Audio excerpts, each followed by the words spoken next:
What? Chords and Coffee. This one's by request. First of all, look at these wonderful people right here. Doing deals, figuring it out. What a rock star team. They don't need me. They don't need me at all. They got it all on their own. So here's the deal. I had a request for a 2-chord song. You probably know it. If you don't, you're going to learn it today. Tennessee Whiskey. Now, for those of you who've been playing this song for a while, do not tune out. Do not tune out. Because I'm going to show you maybe a few different spicy ways to play that A minor and that B minor. And that might be helpful to you. So, hey, look at these guys. Look at these guys. There's Dylan and there's Randy. 2 amazing guitar players. You're on Chords and Coffee. Send me the bill. All right. That's awesome. Spencer's back here getting the case.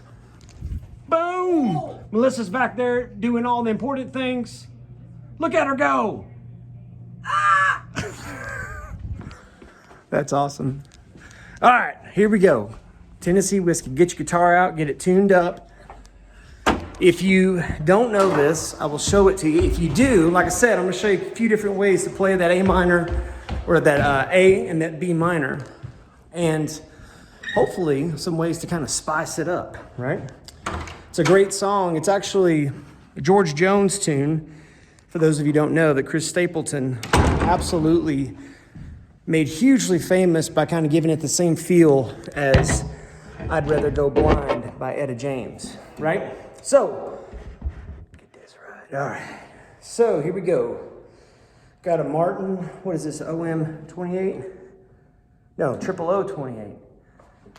So, not as, it has a little bit shorter scale length. But great sounding guitar. So, Tennessee Whiskey.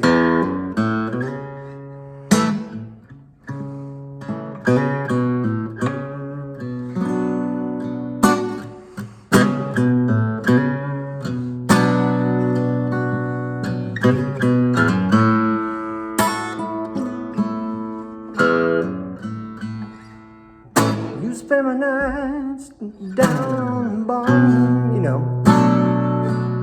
So with that, if you don't know that, that little intro lick there is just open E, 2nd fret of the E, and then just an A, open A. And what I just did, I went, and I slid from that open A with my pinky on the 2nd fret to the 4th fret. And I don't care what finger you use on that F sharp on the 2nd fret of the low E. I like my middle finger.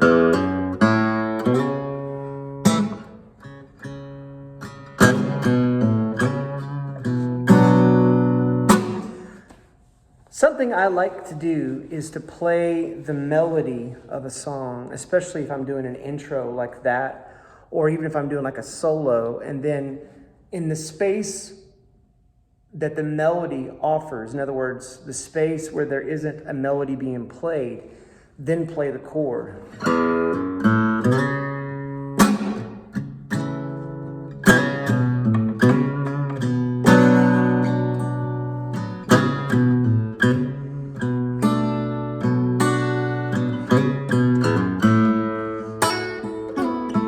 Somehow I feel like, especially in a band setting, even if it was a 3-piece band setting, you know, the ear of the listener kind of fills in the missing data between what the bass player is offering and then the melody, especially when the melody is so strong and memorable. So just throwing that out there, I think it's kind of cool. That's kind of an easy little intro. So all I'm doing is, like I said, I'm using my pinky because I want to slide up to this A over C sharp, right? So, index finger on the 2nd fret of the D, the G, and the B, pinky on the 4th fret of the A. And then I'm playing this, and I'm accenting 2 and 4 in my head. And in my head, what I'm hearing, because I'm not counting 1, 2, I'm not counting like that. What I'm hearing in my head is the hi-hat and the snares, and when the snare is hitting on 2 and 4, and I'm chanking on that, like the Motown chank, like that kind of thing, which incidentally, that's an A to a B minor. We'll get to that in a second. But I'm just accenting that 2 and the 4 really hard.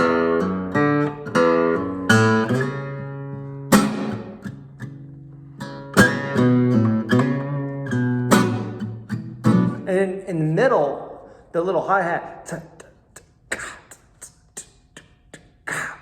that little accent there on those little subdivisions is what that's how that strum is coming together for me, is I'm literally just imitating what I'm imagining the drummer doing. Now you might say at this point, what happens if the drummer's doing something totally different? Well, y'all ought to talk about it and maybe get in alignment. And if it's something if you're ever in a situation where the drums are doing something or the groove is doing something and you feel like, man, I can't get on top of it, a lot of times, at least in my life experience, that's a good indicator of I'm probably doing too much to begin with. Maybe I just need to accent 2 and 4. Just accenting that, right? That could be exactly what the doctor ordered in the right circumstance, right? So that's a little extra. So they're A minor and B minor. This A over C sharp here. Let me get my tune around here. And then B minor. If you don't know B minor, here it comes. Let me just tune really super fast, really quick. Grabbed it off the wall. It's all right. So the B minor is going to be index finger across the 2nd fret from the A string to the high E. I'm not playing the high E. I'm actually just stopping on the B string. So index finger on the 2nd fret from A to B. Ring finger is going to be on the 4th fret of the D. Pinky on the 4th fret of the G, and then middle finger on the 3rd fret of the B, playing a D note. And that's the traditional B minor, right? And the rest of that melody, it's all on the A string, on the 4th fret, 2nd fret, and open. And I'm going 4-2, open, 4-2. 4-2 open, 4-2, and that's an odd lyric, but that's the fret numbers that I'm playing. And then 4-2, open, and then again, right? Okay, so I would say that's pretty much the straight up the middle kind of regular way to do it. The other way that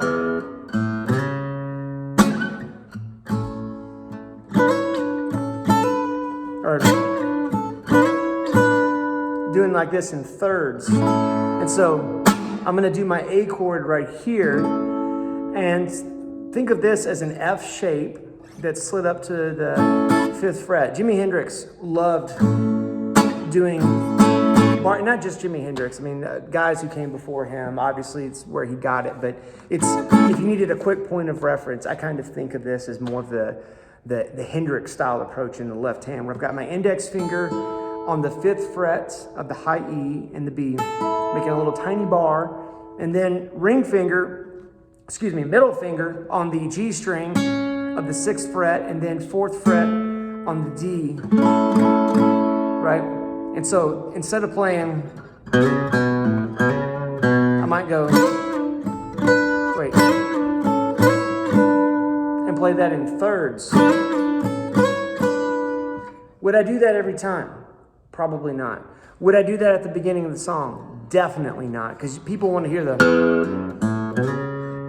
if you're playing that in some venue or bar or outside somewhere in the back patio, as soon as you do that, everybody's going to go, hey, because they know that tune. In fact, I promise you, if you do it right and do it in time with the right tone, people will go, woo, because they all know that song, right? And they know that the vocal tour de force that you are about to submit yourself to performing, right? So it's exciting. Everybody hears that. So I feel like you ought to give it to them, right? And not deny them that. But you might get at other places of the song. Maybe, after the first chorus and you're wanting to set up the next verse. Or maybe it's just you and you're like, man, I'd like to, do a solo at the end of the tune and have just something different to offer the ear to listen to that still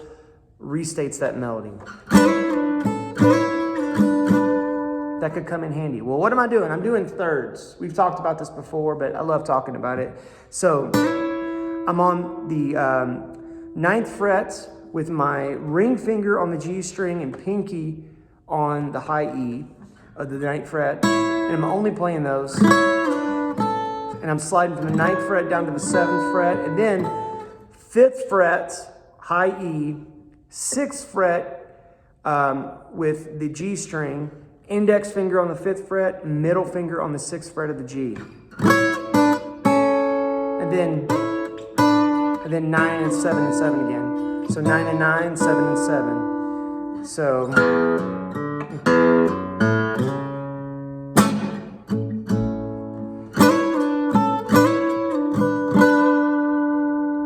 right? So that's way number 2 that you can do that. Now you might be in a situation where maybe you're not the only guitar player, or maybe you're a guitar player with a piano player, or who knows? Maybe you're playing with like a harmonica or some other instrument that's a solo instrument, and you're going to stretch the solo section of this song. This song, even though it's 2 chords, people don't seem to get tired of it, and it sort of lends itself to being stretched. And so you might need to, I just need something different. Just something different, right? Well, while we're here, if we slow down this Motown thing on this same A chord, what if when we go to the B minor, we go up to this guy? And so what I'm doing here is I've got my middle finger on the 7th fret of the low E, holding that B note down. And then my ring finger is going to be on the G, the B, and the high E, holding down the 7th fret.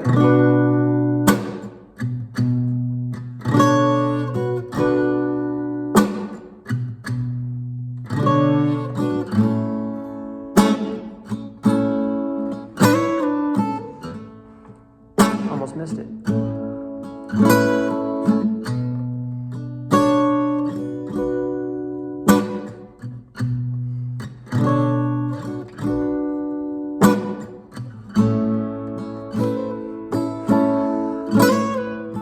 So what I'm doing there, or trying to do anyway, is on that B minor, I'm going. I promise you, if I was playing a lead line over that, I would enjoy that little extra color being injected. But what is that? Well, that is a 9th, making that a B minor 9. And a minor 9 chord is a really easy and it's a delicious flavor. It's a delicious flavor just to kind of throw into that. All I'm doing is I'm making that chord that I just showed you, that B minor, and I'm putting my pinky up here on the 9th fret of the high E. So, imagine a soloist going.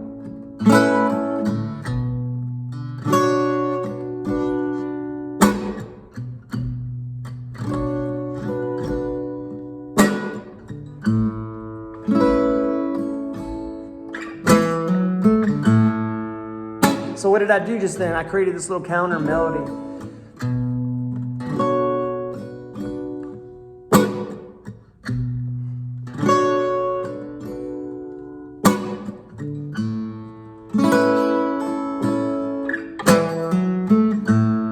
And so on that A, I just put my pinky on the 7th fret, making an A9 resolve to an A. So you end up having this little counter melody, right? So is that way number 3? It feels like it. Way number 1 to this guy, and then to this guy, and then to this, and then, right? So that's 3 ways. Now, right now you might be going, Nate, I love you. I admire your efforts, but you've lost me. You're all wrong. I need something just even simpler than where you started. Well, why don't we do this? Let's go.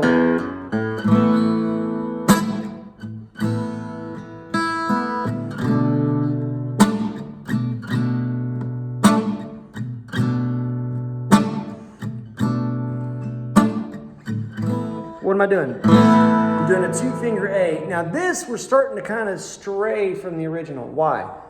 You can make a strong argument that those other versions that I just presented to you really stray from the original. And they do, but they're different enough to offer a different flavor. This is close enough to the original to sound maybe wrong, right? But if you are playing in a situation where you just need, maybe it's just you. It's literally just you. And you're like, if I get up here and I'm playing this winery gig on my acoustic guitar and singing, it starts to sound too thin and too small, but I do need something different. Well, that would open it up and add a jangle factor, this little 2-finger A sus2. Open A string, not playing the low E, middle finger on the 2nd fret of the D, ring finger on the 2nd fret of the G, B and E are open.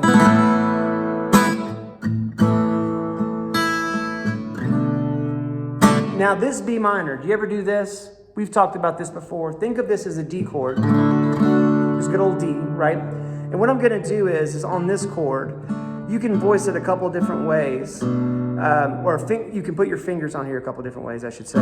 For whatever reason, I always go this way. Index finger on the 2nd fret of the A, okay? Index finger, 2nd fret of the A. Skipping the D, even though you could still play it if you do it by accident, it's okay.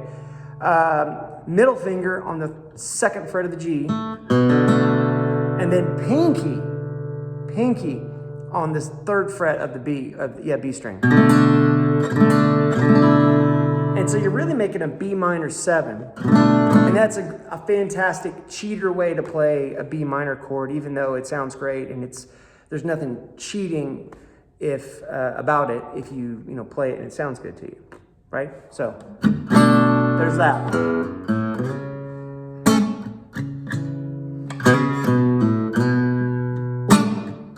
There's that B minor.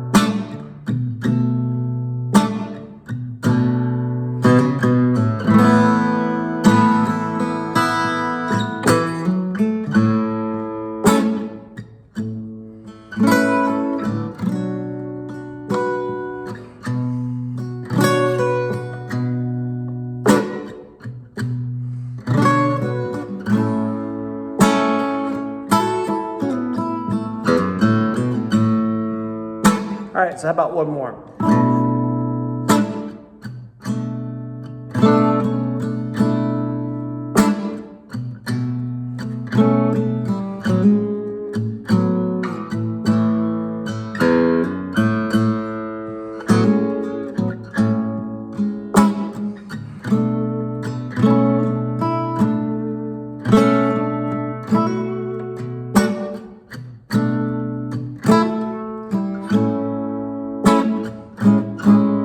Now that A major 7, as soon as I played that, I kind of went, oof, I don't know about that. I feel like under the right circumstances, I used to play with a guy named Jack. Jack, if you're watching, great saxophone player. If Jack was playing saxophone over this, he could tear it up. And I could start to get a little more brave in my harmonic support because I could give him that major 7 and he could take that and kind of run with it, right? But if you feel like that's leaving the tonal ranch of traditional country too much, I understand, and I do not want to debate that with you because I don't know that I think you're right?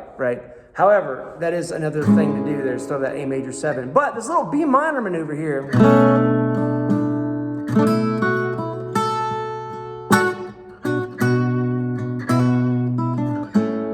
you can almost find the, your love is sweet as strawberry wine melody inside this. So what am I doing? Well, I've got my middle finger on the 7th fret of the low E.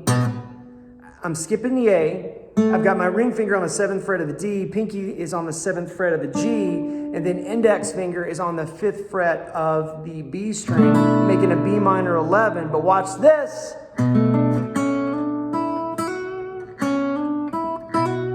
What's happening there? Well, what's happening is I'm coming down here with index fingers leaving the B string. It's coming down here to the G string of the 6th fret, and it's playing this. Roses are red, my love. What is that song? Roses are red, my love. That's a song from the movie Goodfellas when Henry and his soon-to-be wife are dating, and he gets the special treatment in the restaurant, and that's what the guy is singing. Anyway, little side tangent there. You got here on the G string, you've got 6, and then 7, and then on the B, 5, 7.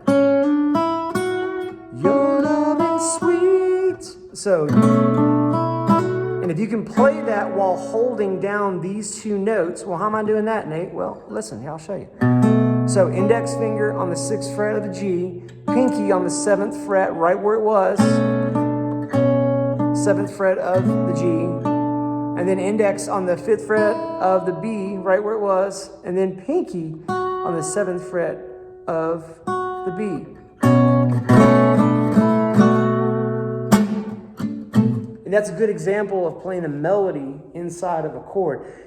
Why would I want to do that? Well, if you do that lined up perfectly with the vocal, even if you only do it once, especially, and maybe you even should only do it one time in the song, that is a really cool magical moment that you know is coming. And it's the kind of thing like, you know, if you said, well, hey man, I'm in a 3-piece. If it's me singing, it's me playing the guitar. Well, guess what? You and the bass player just line up just in one little tiny moment of the song would be really, really cool. Just a little special sprinkle, you know, maybe second chorus or last chorus or whatever, but you'll find it. Find that moment. I can't tell you where that's at. That's like part of the magic of all this is you discovering little nooks and crannies in songs that you make special just the way that you do it. Here I am being Mr. Rogers, but hey, the man was right. So to that end, there's several different ways to make that work. And there's more. There's so much more. We can get into these kind of voicings here. This kind of stuff here. But I'm looking at it. We're already 20 minutes into it. If you like this, you know, first of all, hit the subscribe button, share the snot out of these videos. But if you like this, please comment below. And especially if you have your own ideas and suggestions, like, hey, I've got this song. One of my favorite things to do is to take simple songs and kind of spice them up a little bit. If you've got something like that you play that you feel like, man, I don't know, it's the wine has lost its taste. It's just not as sweet as it used to be. Comment below, Nate, what could you do with this song? I would love to take that and revive it for you. That would be fun. So I sure do appreciate all your feedback. You know I love it. You guys get up. Some of y'all way early in the morning to watch these episodes. I love it when you contribute to the live chat. I love it when you comment below. It keeps this thing going and keep pushing these videos out there. You're the most encouraging and supportive guitar group of folks on the internet, and I'm grateful for you. Hope you all have a wonderful day. We'll see you next week for another Chords and Coffee.